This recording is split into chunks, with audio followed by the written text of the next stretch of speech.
Hello and welcome to Sawyer Scholastics school system offerings. We have family values options for both homeschooling and school partnerships. In this presentation, I will talk with you briefly about some fundamentals that we follow, the standards and outcomes with projects and presentation examples, a little bit about our built-in rubrics, then the curriculum itself, not too extensively, but a little bit, the program entry requirements, the personal learning paths, the career path curriculum to encompass the 7 career paths, international competitions that we are involved in year-round programs. Also talk with you a little bit about the accreditation process, partnership benefits, and cost and funding. So let's get right into the fundamentals. Really, what is the school system based on? What are the mission, vision, and philosophy? Let's start with the philosophy. Our school philosophy, or our business philosophy, is that at Sawyer Scholastics we believe that education is not just about acquiring knowledge, but about fostering a love for learning and cultivating the skills needed for success in an evolving world. We are committed to creating a joyful and respectful environment where every student's unique talents and abilities are celebrated and nurtured. Through innovative project-based learning and comprehensive competency-based evaluations, we aim to empower students to become lifelong learners who are equipped with critical thinking, creativity, and resilience needed to thrive in the 21st century. Our philosophy centers on the belief that a happy brain learns better, and it is through fostering happiness, respect, and a sense of belonging that we unlock the full potential of each individual. So then what is our mission? Well, our mission is to nurture lifelong learners in a joyful and respectful environment where every child's potential is unlocked through innovative project-based learning and holistic competency evaluations. Our vision, therefore, is that we envision a future where every student embraces learning with enthusiasm, empowered by a culture of happiness, respect, and innovative educational approaches, preparing them to thrive in an ever-changing world. So what do we base our curriculum and our whole school system on? Well, we like to begin at the end. In other words, where do we want the students to end up being when they finish their education? At Sawyer Scholastics, we begin with the standards. Where do we want the students to end up? These standards are based on 3 different collective standards. To begin with, we take from the Common Core State Standards. We use them for English and math as our foundation. These standards were developed by teams of professional educators from all 50 United States. For science, we started with the Next Generation Science Standards, which were developed by science teachers and science academics. And for social studies, we started with the National Curriculum Standards for Social Studies, which were developed by social studies teachers. After analyzing the standards, we formulated clear grade course outcomes. Then we developed lessons, projects, and presentations that lead students to the achievement of those outcomes. Let's take a look at an example, or a couple examples. For example, in kindergarten English language arts, you can see in the chart we have 6 of the categories. We actually have 10 categories per grade, but for this example I didn't want to make it too small, so I put partially 6 of them here. So let's take a look. The first outcome category is develop phonological awareness. Within that category are 3 very specific tasks that are measurable that students have to be able to achieve by the time they finish kindergarten. Second category is build alphabet knowledge. Third category is cultivate oral language skills, so on and so forth. So we have, again, 10 categories per subject per grade with various specific measurable tasks in each of those categories. So in those tasks are the learning outcomes. So if we use these outcomes for our projects and presentations, we can see as an example in KG, one of the projects is the sound detectives. Within this project, learning outcome number 1 is achieved. The second project that is used as an example here is Alphabet Adventure, and this addresses learning outcomes 2 and 5. So all of our projects and presentations address one or more of the learning outcomes for that subject and grade. Another example is for grade 2 presentations, and this is in mathematics. The first presentation that is shown here is Adventures in Counting, and this addresses learning outcomes A, B, C, and D within the category of mastering place value and fluency. Now you'd have to look at the actual learning outcomes sheet to know what those are, but the purpose of showing you this is to show you that all of our projects and presentations are based on the learning outcomes, so that we're not just, assigning random tasks to students. We're actually aligning the tasks that they have to achieve, the projects and presentations, and later the curriculum as well, with actual learning outcomes. Okay, an example of grade 3 science projects, you can see here multiple outcomes. Learning outcomes are addressed through this particular project. If we look at a social studies example, this is grade 6 presentations in social studies. We have, for example, the first project that's listed here is Unsung Voices, Unearthing Hidden Histories Through Oral Histories, which addresses learning outcomes 1A, 1B, and 5C. And again, you would have to see the learning outcomes tables in order to know what those are. But again, these are just examples. So how do we do evaluations? Well, we try to make evaluations as easy as possible, and we want these evaluations to be competency-based. So we have developed rubrics that are built in to all of the projects and presentations. An example is one of the presentations in one of the grades and courses is I Can Write It. And it goes through and tells you what the children should do. And below this presentation assignment is the evaluation rubric.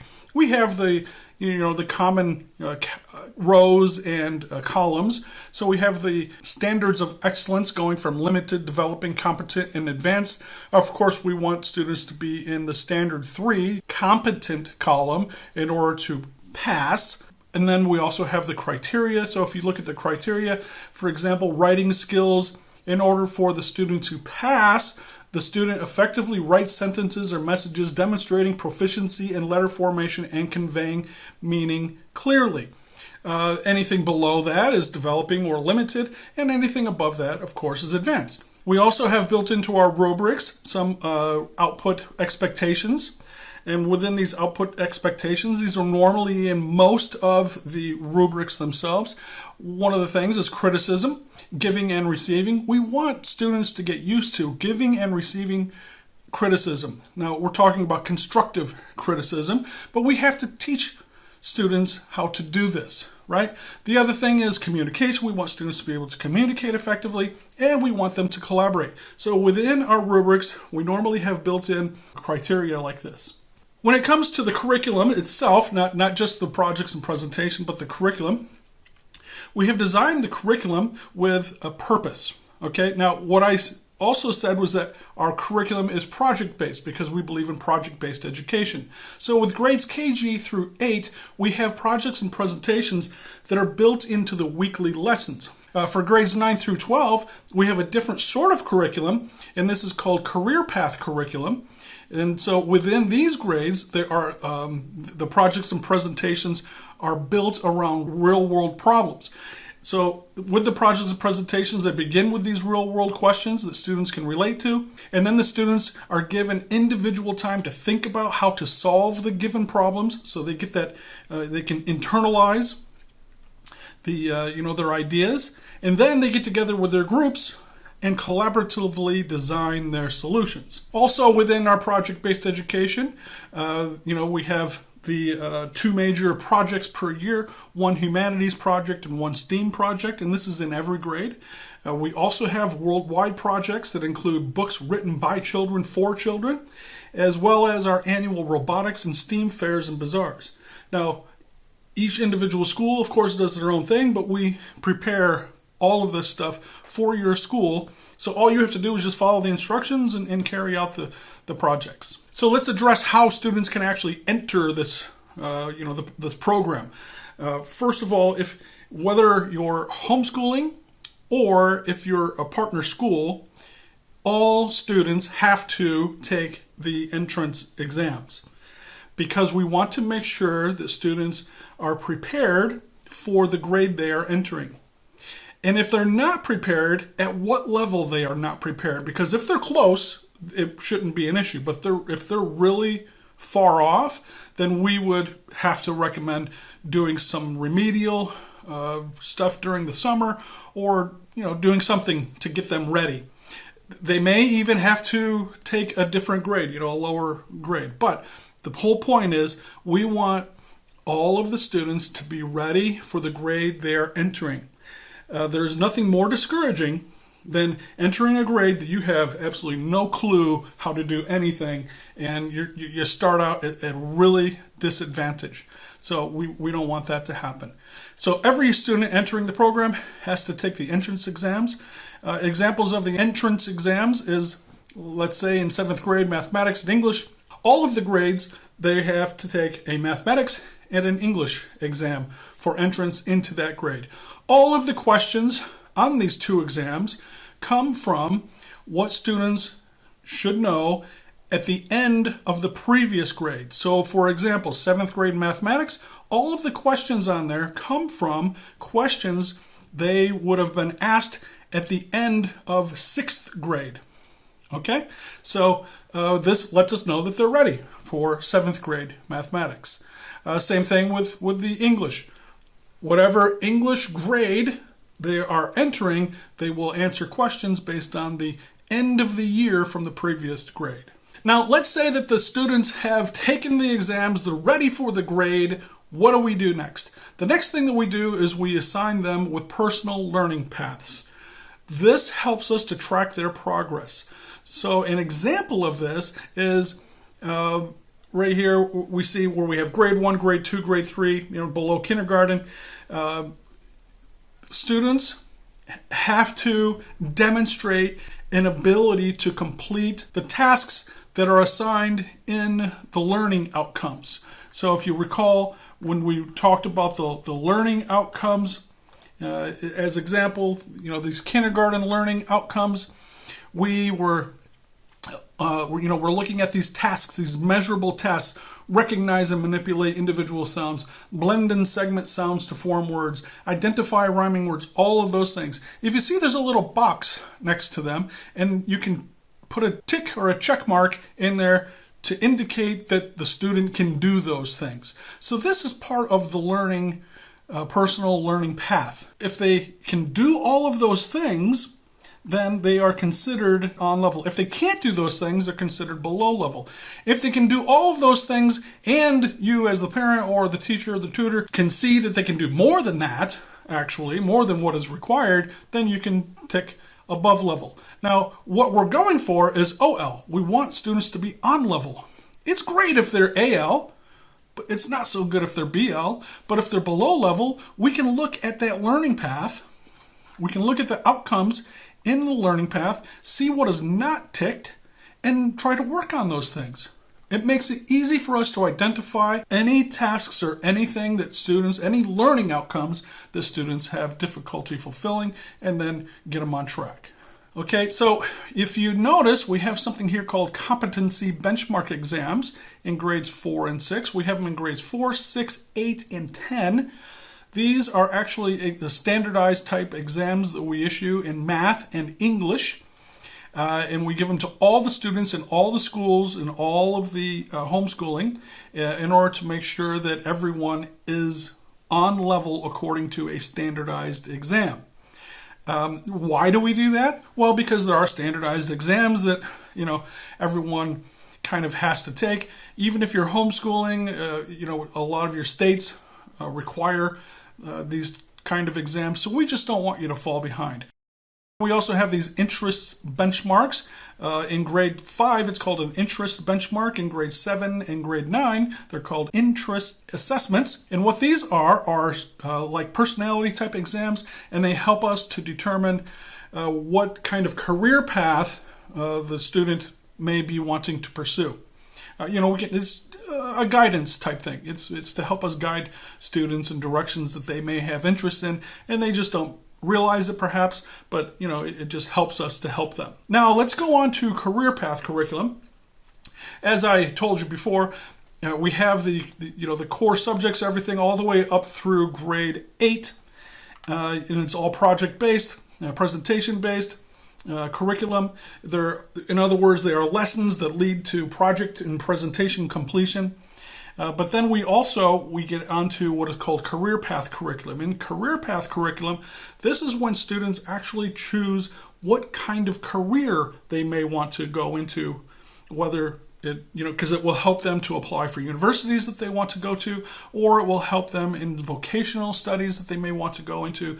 It just helps them to know what they're going to do after they finish high school. So with our career path plans, students in grades 10 through 12 choose a career path and take specialized courses aimed at helping them enter their chosen career or university after graduating from high school. These programs often offer a combination of academic coursework and hands-on experience relevant to particular industries or professions, preparing students for entry-level positions or further education in those fields. With these come internships and community service projects. In grades 9, 10, and 11, students are not just, they don't just have the option of doing a community service project. It's part of the curriculum. One of their courses actually is community service project. It could be in 9th grade, it could be in 10th grade, or 11th grade. They have to do it at least one of those years, but they can do it all 3 years if they want to. Also, in the 12th year, students have to do an internship according to the chosen career path. So one of the things that they will need to do, or your school will need to do, or you as a parent will need to do, is find some kind of business or industry or whatever your child or your students are interested in and get them set up with an internship. Try not to make the internship too complicated. We will guide you in the process and what to do with that, but just so you know, for the purpose of this presentation, internships are a required course for graduation. If you'll notice on the career path plans, we have these things called CPCs. For the CPCs, those are the career path curriculum or career path courses that the students have to do. So that in 10th grade, they have to do at least one. In 11th grade, they have to do at least two. And then in 12th grade, they're doing 4 plus an internship. This allows students to focus on areas of, that they want. So it's really very helpful and very motivating. In addition to the CPCs, all of our students, before graduating, they have to take seminars in professional preparation. It's not optional. They have to take courses in soft skills, communication, teamwork, problem solving, and leadership. Now, some of those skills are already in the course, in the other courses and the other subjects. They're built into the projects and presentations. However, this goes a little bit further. It's an actual course, or like maybe an 8-hour course in communication and teamwork, that they would take, and it just helps them build those skills a little bit more. In addition, all of our students are required to take part in seminars or workshops for resume and CV writing, interviewing skills, workplace etiquette, etc. Okay, so those are part of the actual curriculum. They are not optional. Students have to take them in order to graduate. We have 7 career path options through our CPCs that we have developed. Very briefly, we have healthcare and biology. We also have technology and IT. We have environmental sustainability. We have e-commerce and digital marketing, as well as finance and fintech.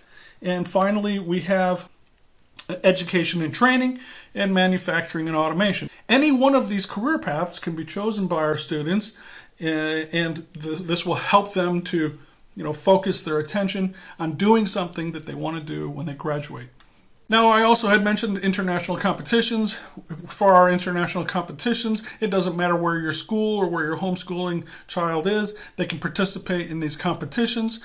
Examples of the competitions are academic trivia contests, business clubs where the different business clubs will compete to see who can do the most business or make the best business plans or sell the most products, etc. We also have chess and debates we do online. We also have the STEAM competitions as well as physical fitness competitions. And again, you can be a homeschooling student or a participating school, and anyone can compete. We have an option for year-round schooling. It's called the year-round schooling program. Within this program, we recommend that schools or individuals do the 6-week instructional project intervals. This means that they study for 6 weeks and then they have 2 weeks off. But in those 2 weeks that they have off, they're not just sitting around watching TV or playing video games. They're actually doing other stuff with the school. So they would most likely be involved in some of the competition clubs. They could be out doing their community service projects, anything else, or catching up on any of those areas in their learning path, any of those tasks, that they're not meeting those learning outcomes. So the teachers can help them individually during that time if needed. And then in the summer, we recommend that there's only a 6-week break, rather than the 2.5, 3 months that school might take. We recommend only 6 weeks because, we have found through our study, through our research that, longer than 6 weeks summer break is too much. Students struggle to catch up or remember stuff at the beginning of the next year. If it's only 6 weeks, there isn't that huge gap. Now let's talk very briefly about accreditation. So how does accreditation work? First of all, Sawyer Scholastics is a limited liability company that is registered with the Department of State in Florida. Our license number is L23000354677. You can look that up if you want to. Go to the Department of State Business Registration. You can find that. Also, Sawyer Scholastics is a registered private school with the Department of Education in Florida. Our school code is 4644. So what does that mean for you, for partner schools or for homeschooling? Well, for homeschooling, it means you are registered in a school in Florida. That's it. You're registered with a school. We give you your transcripts, your diploma. Everything is, straight from our school in Florida. No problem. Doesn't matter what state or what country you're in. You're registered with a school in Florida. Okay. When it comes to other schools, or our partner schools, some schools may want to get an extra accreditation, but it is not necessary. As a legal entity in the state of Florida, entitled to operate as a private school, we are the accrediting body for all of our partner schools. All partner schools fall under the legal entitlements of Sawyer Scholastics. Okay, so anything that your school needs for America or internationally, we take care of it for you. We are the accrediting body. Okay, are we Cognia? No, Cognia is a separate accrediting body. You can do both if you want to. You can go to other accrediting bodies in addition to having your accreditation with us. That's your option. We would never come between you and doing other things that you want to do in that respect. But I'm just saying, you don't have to. We are your accrediting body. So what does that mean for our partner schools? Well, with our accreditation comes great responsibility. Partner schools must do certain things to remain a partner. In other words, you have to use only our curriculum or curriculum that we approve. All administrators must go through a certification process with us, and all teachers must go through a certification process with us. So all of your administrators and teachers have to be certified through Sawyer Scholastics. Another thing is that partner schools must submit administrative records on time, every time. So we would recommend that you have somebody designated for that and a backup, just in case that designated person, gets sick for whatever reason. Also, we require students to attend 160 days out of the 180 school days. So let's talk a little bit about the benefits. What kind of benefits do you get as a partner school? And this goes for homeschooling students as well. You get year-round support. It doesn't matter what time of year it is. We work all year round.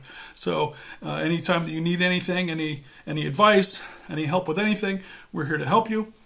You get teacher training and certifications. Now, because it is a requirement for teachers and administrators to get certified through us, we provide that training and the certificates for free, of course. We can't make a requirement and then charge you for it. That's That's not fair. So it is provided for free.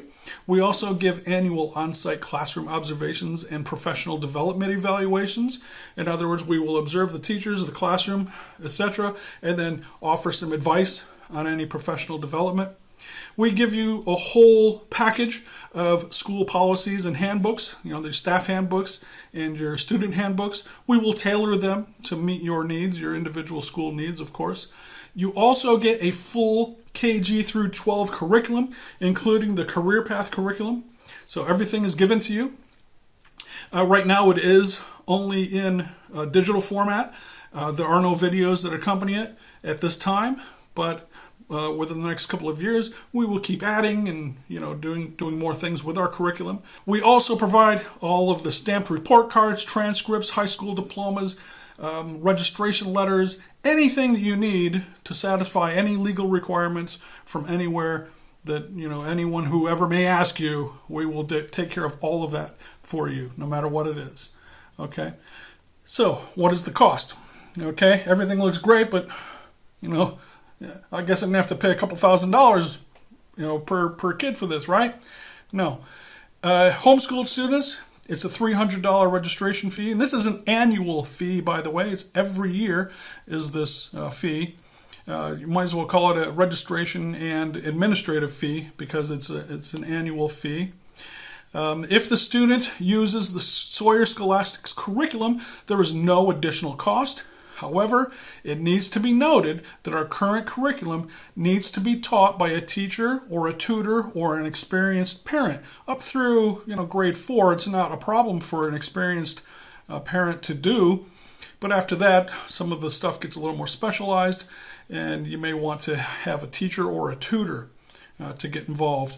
It is not a self-study program at this time. As of the school year 2024 through 2025, it is not a self-study program. We will be building more self-study aspects into it next year, but as of right now, unfortunately, you have to have somebody teach the content.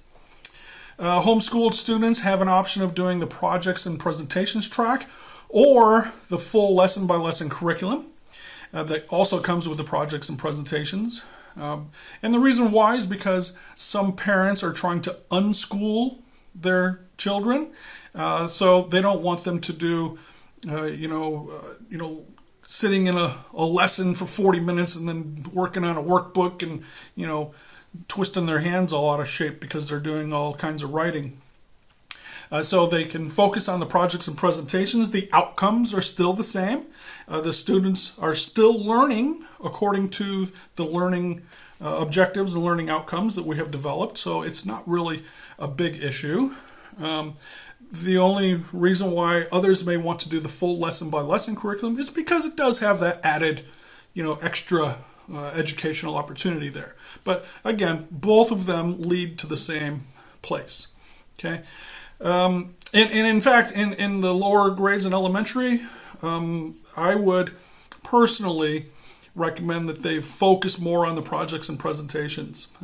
Do some study skills, but make the majority of what they're doing projects and presentations. Students who use a third-party curriculum must have the curriculum approved by Sawyer Scholastics. So again, this is with homeschooling.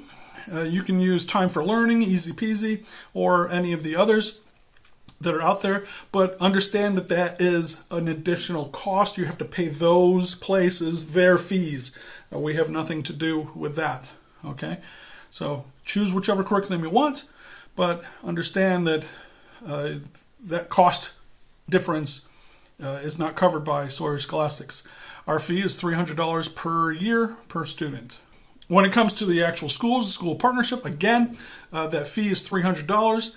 It's a $300 registration fee and an annual fee. This is also annual. You might as well call it an administrative fee as well. If you are a nonprofit and you need help with funding, we can try to help you by trying to find a fundraiser to help set up different donation streams for you. If you are a profit school, unfortunately, we would not help you with that. That's only for nonprofits. And there's no guarantee with that, just to make it clear. There's no guarantee that we would find you a fundraiser, just we can try to help. Okay. Also, your school can participate in our online school marketplace to help raise money for things you need locally. So on our website, we have a marketplace, and through the marketplace, you can sell different products, education products. Your business club within your school can sell products on there to raise money for different things that they want to do. And this goes for the homeschooling students as well. If your child or the students that you're working with in your homeschooling group want to list stuff for sale on Sawyer Scholastics Marketplace, that's no problem. We only charge a very small percent, 2.5% per transaction, and that obviously is to cover, our costs. So we're not trying to get rich off of something like that. It's just we have to cover our costs. Okay. All right. So that is our presentation. I thank you a lot for listening, for watching. If you have any questions, please either talk with the representative who has presented you with this, or scan this QR code and send us a message, and we'll get back to you as soon as possible. Okay? Thank you very much.